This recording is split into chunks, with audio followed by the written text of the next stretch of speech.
Hello there, Chris Benzes here on Talking Music. Big unboxing occasion. I've already had the Snuts, Neil Diamond, Jack Savoretti, Travis. So I've still got, it looks like two in this box that's arrived today. So I'm going to put my hand in. What's on top? It is Steve Perry, and it's Traces, alternate versions and sketches. This is new to me as well. Absolutely no idea what this sounds like. So I love the artwork on it though. So it looks like a 2020 album by the looks of it. So this is intriguing. It's a bit like the Snots. This is new territory for me. This is going to be new for talking music. Absolutely. So I'm just going to cut into the corner so we can see inside it. So again, guessing on the video, I'm guessing that this is. I'm guessing. So I'm again guessing on the video. I'm guessing Traces was an album, and this is kind of different versions of the songs. That would make sense judging off the front. So I'm just gonna cut into the cellophane like that, so we can get into it. There we go.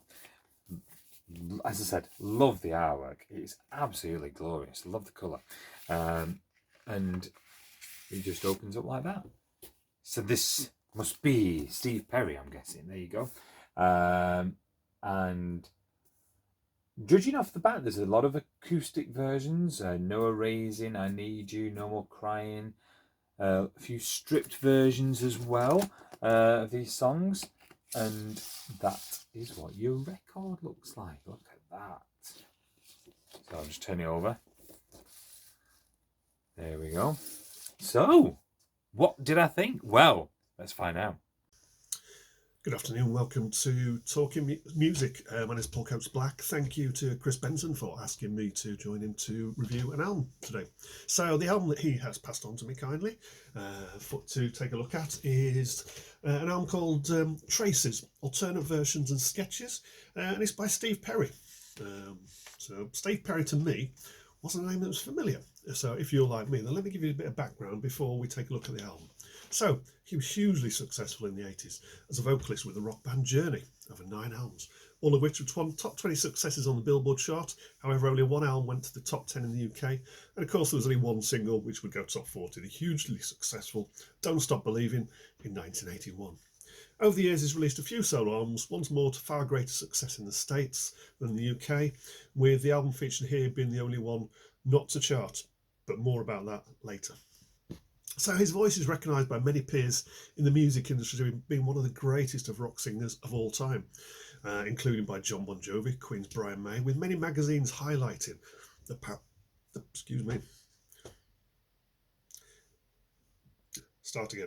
His voice is recognised by many peers in the music industry as being one of the greatest of rock singers of all time, including by John Bon Jovi and Queen's Brian May, with many magazines highlighting the power and range of his voice, making him a unique artist with his vocal range going from the lows of Sam Cooke to the highs of Aretha Franklin.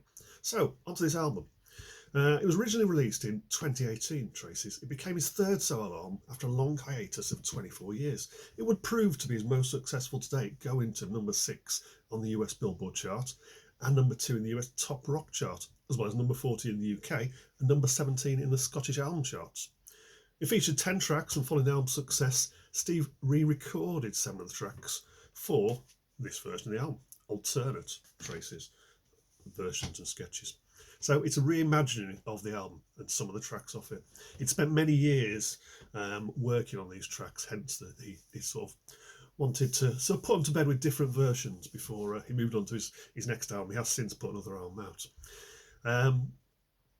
So one of the tracks on the album was recorded twice, started each side of the LP in a radio version on one side and a strip version on the other side, with other tracks being predominantly recorded acoustically.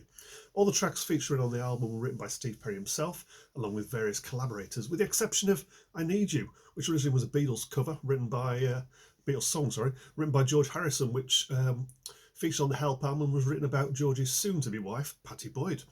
Patchy, of course, in herself was, of course, a woman no stranger to having songs written about her, as George's friend, Eric Clapton, would subsequently write Layla about her while she was still Mrs. Harrison, and also Wonderful Tonight when she had become Mrs. Clapton. So, back to Traces. I have to say, I found the album a bit of a grower. I listened to it once initially, and it was like, yeah, not sure about this.